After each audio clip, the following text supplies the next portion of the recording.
Vai jūs varētu iedomāties, ka protēzista kabinets apgādina, teiksim, tēlnieka darbnīcu? Bet patiesībā tā ir. Zobārstniecības centrs Brīvības 103. Zobārstniecības pakalpojumi.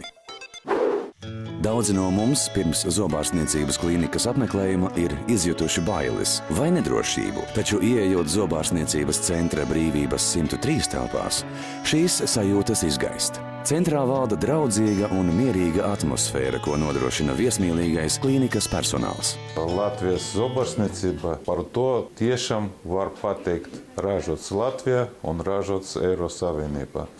Tas sanāca, ka mūsu valstī zobārstniecība ir ļoti augstajā līmenī. Un pie mums ir pacienti no visas pasaules.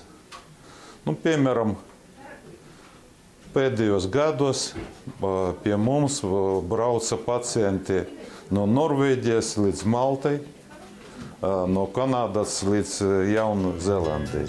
Pacientam tiek sniegts pilns zobārstniecības pakalpojumu klāsts – zobu, žokļu un mutes dobuma profilakse un ārstēšana.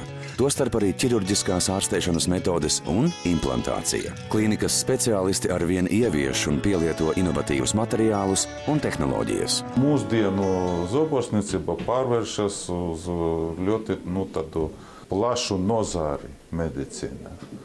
Un tieši tāpēc pie mums strādā zobārstu komanda.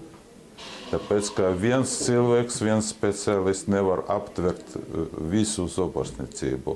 Mūsdienu zobārstniecība ir komandas sporta veids. Zobārstniecības centra priekšrocība ir ciešā sadarbība ar zobtehnikas laboratoriju. Tā nodrošina saulaicīgu un kvalitatīvu jebkura veida zobu protēžu izgatavošanu. Laboratorijā valda radoša atmosfēra. Tā atgādina tēlnieka darbnīcu. Ja jums ar naudām slikti, tad jāiegulda sevi, savā veselībā vai un izglītība. Ja? Un dentāla veselība ir ļoti svarīga daļa no vispārējas veselības. Zobārstniecības vadītājs Leonīds Veļkovičs augstu vērtē klientu uzticību un atzinību. Centru apmeklē veselām ģimenēm, kas pierāda to, ka speciālisti spēj nodrošināt piemērotus risinājumus gan pašiem jaunākajiem apmeklētājiem, gan arī viņu vecākiem un vecvecākiem. Klīnika īsteno plānveida darbu, lai ik viens klients saņemtu pienācīgu aprūpi un neveidotos garas rindas.